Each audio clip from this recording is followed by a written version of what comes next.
Minu nimi on Allar Kade. Enamus teavad ilmselt mind läbi Rapooli ja pigem kui Rapsi kaudu.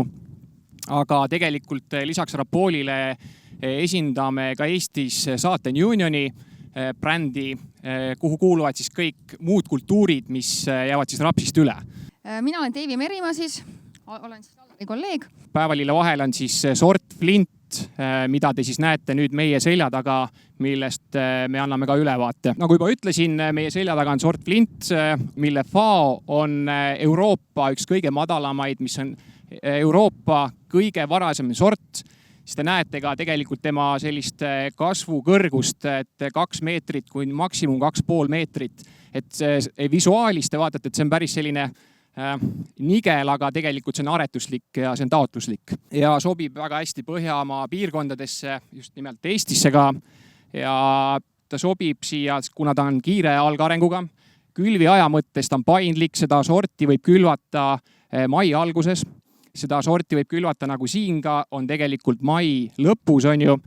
Ja nagu nimigi ütleb, siis see on saadudki Flint tüüpi maisist. Mis tähendab siis seda, et sellel on natuke teised omadused. Ta sobib hästi külma mulda külvamisel. Seal kuskil 6 kraadi juba võib minna külvi poolega peale. Ta on kõrge tärklise sisaldusega. See suhe biomassi ja tärklise osas on väga kõrge. Flint on siis aretatud 2 ristandiga.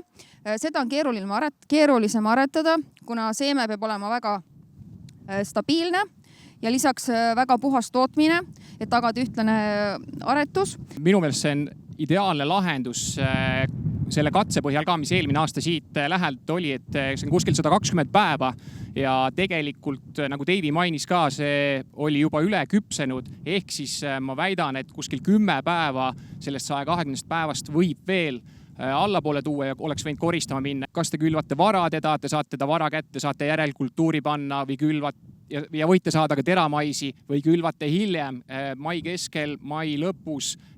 Samamoodi saate siis vähemalt silonada ilusti üles ja saate ka võimalusel ka isegi siis järelkultuuri sinna panna. Taime pikkus ja selle suhe tõlviku pikkusesse, eks ole, et te näete, et Flint on seal, ma ütleks, et vaieldamatult number 1, mida see tähendab, on see, et meil on tegelikult tulemas siit väga kontsentreeritud maisisilo kõrge tärklisega. Et see nagu on üks, miks mina ka teda teile täna koostöös siis Rapooli esindajatega pakkumas olen ja näitamas olen.